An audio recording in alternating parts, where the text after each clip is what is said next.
Karachi bar association जी नई चूंडियल बाडी हलफ खणी वरितो। सिंध हाई कोर्ट जे chief justice Ahmed Ali Shaikh Karachi bar association जी नई चूंडियल बाडीअ खे हलफ खणायो। हलफ खणंदड़नि में नईम कुरैशी, शाज़िया मुगल, आमिर नवाज़ वड़ाइच ऐं ॿिया शामिल हुआ। हलफ बरदारी तकरीब में justice Azhar Hussain Rizvi, justice Shamsuddin, justice Agha Faisal समेत सिंध हाई कोर्ट जे जजिस, समूरन डिस्ट्रिक्ट जजिस, सिंध हाई कोर्ट बार जे सदर सलाउद्दीन अहमद, पाकिस्तान बार काउंसिल जे मेंबर शोहाब सरकी समेत वकीलनि जे वॾे अंग शिरकत कई। जॾहिं त कराची बार जे सदर नईम कुरैशी आयल महिमाननि खे अजरक ऐं टोपीअ जा तोहफ़ा पेश कया। तकरीब खे खिताब कंदे सिंध हाई कोर्ट जे चीफ जस्टिस अहमद अली शेख चयो त कराची बार जे मसइलनि खे जल्द हल कयो वेंदो। लाइब्रेरीअ जो मामलो 10 ॾींहनि में हल थी वेंदो। जब इलेक्टेड बॉडी आई थी तो मैंने उस वक्त भी उनको कहा था कि जो आपके जायज़ मसाइल होंगे इंशाअल्लाह बिला झिझक, बिला किसी डिले के वो हम कल हल कर देंगे।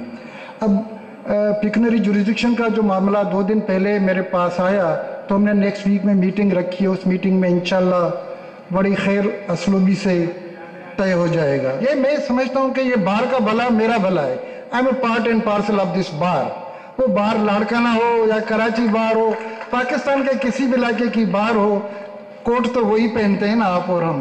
और वो कहते हैं कि कुल शैन यर्जुनिल असली, हर चीज़ अपनी असलियत पर लौट के आती है। एक जज भी रिटायर होने के बाद अपनी असलियत पर आ जाएगा, वही बार ज्वाइन कर लेगा। नईम साहब ने एक बात की कि एक्स कैडर में या मुख्तलिफ ट्रिब्यूनल्स में वकला को नुमाइंदगी होनी चाहिए। ये चीज़ बहुत जायज़ है, बहुत जायज़ है। मैं प्रॉमिस करता हूँ कि इंशाअल्लाह यू विल गेट रिजल्ट। अब मैं वायदा क्या करूँ, रिजल्ट आप मिलेगी।